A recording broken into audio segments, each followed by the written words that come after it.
and you're sick, you have no choices. You can't go do something, whether you want to or not, right? You don't have the choice of yes or no. It's always no, because you don't have the ability to do it because you're sick, because you can't. When you're healthy, you have choices.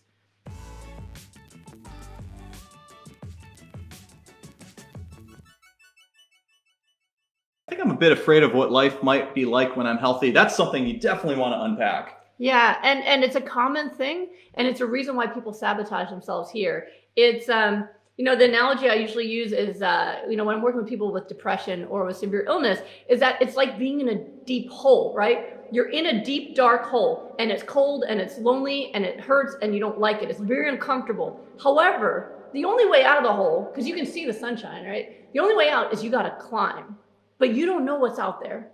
And you know it's going to be really hard, and it might be painful. And what if you get out of the hole and then there's expectations? And now that you're out, oh good, you can work and you can do this and you can do that. And it's like this scary, overwhelming thing. What's out there? I don't know. And so I always tell people, listen, you can see my face peeping in the hole, and I'm trying to motivate you and excite you, and I'm telling you to go, go, go, but you got to climb. You got to be willing to climb. And I have had people tell me, because I'll ask them, are you willing to climb or not? And they'll say, I've had people say, no, you know what? This hole is dark and lonely, and I hate it, but I'm comfortable here. And I'm too afraid to climb right now. So you just keep peeping your face in, and maybe one day I'll start moving towards you. And you know what? Sometimes people start climbing, and then they fall down, and all their fingernails are gone. They fell back down again, right? What do? Do you lay down at the bottom, or do you start hiking up again, right? So it can be really scary. And I'm sorry if that was kind of a gruesome analogy, but it can feel that painful and that scary of like, what's out there? All I can tell you is the sunshine is out there.